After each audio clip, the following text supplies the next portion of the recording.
What's going on, everybody? Hope you're all having a fantastic day. Now, ladies and gentlemen, yes, indeed, Activision has once again got themselves into another lawsuit. It is going to be a juicy one to go ahead and discuss in today's video. But of course, before we dive deep, if you are interested in more content just like this, don't forget we post daily here at 8 in the morning Eastern time. And just like this video right here, we sometimes post midday, usually around like 3 to 4 p.m. Eastern time. Make sure you guys go ahead and hit that bell so you can stay notified for all that stuff. And last but not least, if you guys are checking out this video once it goes live, I am going to be streaming over on Kick, so if you guys want to check that out, I got a link to my Kick channel down in the description of this video. So ladies and gentlemen, as you can see right here from Charlie Intel, Breaking, Hector Rodriguez, and Scump of Optic, along with other CDL owner groups, have filed a lawsuit against Activision for its monopoly over the Call of Duty League. And again, Charlie Intel did later on correct this, saying that it's only, Optic, Hex, and Scump. There's no other CDL owners or anybody else who's participating in this lawsuit. Basically, you got the lone wolves here going out trying to stand their ground and help out the overall community because all these other teams are thinking the same thing. It's just, obviously nobody got the balls to come at Activision. And we haven't seen something like this since the OG Modern Warfare 2 days where, the OG Infinity Ward had the balls to go ahead and, chalk up a lawsuit with Activision as well. People don't really step up to them at all. You know what I'm saying? And Scump has always stood up for the community, even when it comes down to skill-based matchmaking. He's been one of the biggest voices when it comes to skill-based matchmaking, and it's always great because he's a fantastic player. He's really good at what he does. And to hear him also share similar opinions to a lot of you guys is something that the community needs. So he's always had our back since day one, and now he's coming out and actually throwing down a lawsuit at Activision is absolutely absurd. But it's needed because, again, Activision is running a monopoly, not just specifically with the CDL scene, but also just in the FPS genre as well. I mean, X-Defiant has been the only game that has potentially stepped up to COD, and we still don't have that officially out. So, seriously, across the board, COD has been running a ridiculous monopoly.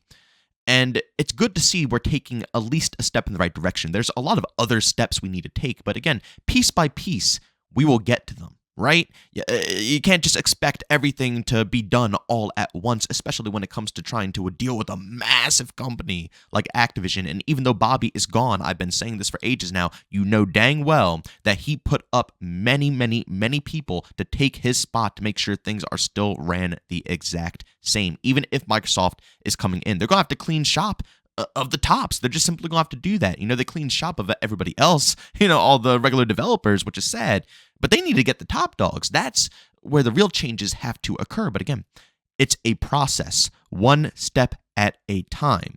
But as you can see right here, this is the actual lawsuit. Wielding its unlawful monopoly power as a virtual nuclear weapon, Activision coerced 12 teams to pay Activision a $27.5 million entry fee for the privilege of being one of the 12 teams allowed to participate in the Activision COD League to give Activision an unconditional 50% share of the revenue the team generates from ticket sales, sponsorships, and of course, we're going to continue this on, but I do want to touch on this really quickly. I've said this a million times before. You guys know, if you've been watching my channel for a while now, I've been talking about this. I think it's absurd that the only way you can possibly compete in the big leagues is if you are willing to cough up $27.5 million. That's just ridiculous, Back in the day, in its prime, if you were a good player, you were able to work up the ranks on your own, and people were able to form their own teams, show how good they are at the game, compete for money, and they slowly built their way up and built their names, built their brands. That's pretty much how all these teams that we know and love, came to existence before Activision bought everything out and rebranded everything to be, official to states and like it's official sports and everything like that. You know what I'm saying? That ruined a lot of the competitive vibes of this game. And honestly, it's kind of ruining the mindset of a lot of these people who play Call of Duty. Everybody thinks COD is competitive, whereas back in the day, when Activision wasn't, trying to hype it up and make it seem like the main front of COD, back when it was, its own little, select group of people who enjoyed it, along with having ranked and all that stuff, that was so much better. It was so much better than how they push it now, currently. But let's go ahead and move on to the next page here. 3.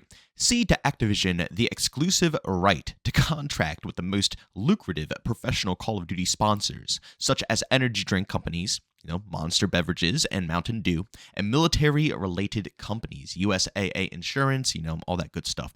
Cede to Activision the exclusive right to contract with broadcaster, cable television, and streaming networks refrain from participating in or supporting any professional Call of Duty leagues or tournaments other than the Activision COD League, and prohibits the team players from engaging in any commercialized Call of Duty gameplay, streaming informal friendlies on YouTube or Twitch outside the Activision COD League. These rent-seeking and trade-restraining contractual provisions impermissibly enriched Activision at the expense of the professional Call of Duty players and teams that were now under Activision's thumb. And even crazier, Activision went ahead and responded. And, of course, yeah, they're going to go ahead and respond, but I didn't think so soon.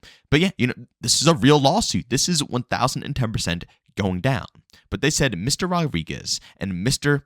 Abner, which is Scump, demanded that Activision pay them tens of millions of dollars to avoid this meritless litigation. And when their demands were not met, they filed. We will strongly defend against these claims, which have no basis in fact or in law. We are disappointed that these members of the esports community would bring this suit, which is disruptive to team owners, players, fans, and partners who have invested so much time and energy into the Call of Duty League success. Again, this is all just a bunch of corporate BS. They know what they did wrong. They know they are holding a massive monopoly over the Call of Duty leagues right now. And again, the rest of the teams just don't want to open up their mouths because they know that this is rough. Think about it. If Scump and Optic Hex do not win this, Optic is probably out. They're not going to be competing anymore when it comes to Call of Duty, And I'm pretty positive every single person who owns a team or is a part of this league knows that that is going to be the problem if they lose this lawsuit. But again, this is legit, though. It's not like it's going to be some crappy little suit that they want to throw out there to make some extra bucks. No, seriously, Activision has been running a massive monopoly on the CDL scene, along with, like I said, the rest of the game in general. And this had to come at some point in time. We didn't know when it was going to go ahead and come, but it had to come at some point in time. And obviously, I'm rooting for Scump right now. I hope that they can get this through. He has always had our backs through every single thing Activision has done to us when it comes to Call of Duty. He has always known that they have been doing scummy things to this game. And, now he's going to stick it to them. Again, maybe not for the rest of the problems that we have within this game, but he's still sticking to them when it comes to a general monopoly that's still running within Call of Duty. But all in all, this isn't looking good for Activision. I mean, the amount of times they have been hit with lawsuits, they have been getting dunked on is insane. And I'm not talking about, the employees or, maybe any of the developers, so on and so forth. I'm just talking about the top dogs, the heads, the suits. They are getting wrecked right now, and rightfully so. And I hope that Microsoft sees this. And again, if Scump is able to push this through, this could be huge, and Microsoft will indeed have to act in some way, shape, or form. They now own Activision. They can sit on their hands right now, but when the time comes, they're going to have to do something about the horrible practices that are going on at the top. But at the same time, I'm curious what you guys think. Do you think that Microsoft will actually act if Scump wins this lawsuit, or do you think that they're going to support Activision from day one? Do you think that the massive pockets of Microsoft are going to go into the lawyers over at Activision? I don't think so, because Activision is already worth so much money. They probably have the most insane lawyers you could possibly think of, but you never know. You never know. A company as big as Microsoft, they have do whatever you want type money. You know what I'm saying? And that's a very rare thing, but they got it. They can do whatever they want and probably get away with so many different things. Whether we want to think of them as our savior when it comes to Call of Duty, or if you don't want to think of them as that when it comes to COD, with them buying Activision, at the end of the day, they have that money. And the possibility is still there that they will gladly help Activision push through this and try to bury Scump in the dirt. But ladies and gentlemen, as always, if you enjoyed today's video, leave a like, and if you hate it, leave a dislike. It means the absolute world to me, and it does wonders when it comes to the algorithm to, push this content out to help others enjoy this type of content as well. And also, if you guys do enjoy what you see, don't forget to subscribe and hit that bell, ladies and gentlemen. We post daily here, and just like this video, it's a double upload, so if you want to be notified on everything that goes live, make sure you hit that bell. And of course, last but not least, like I said earlier, I am streaming right at this very moment. Of course, if you did click on this video, right when it went live, then yeah, you'll still be able to catch my stream. I'm over on Kick. You can find a link to that down in the description of this video. And of course, we do open lobby, so if you need a squad, you're always welcome to join in. But as always, thank you for tuning in, and I'll see you all on the next one. Peace out.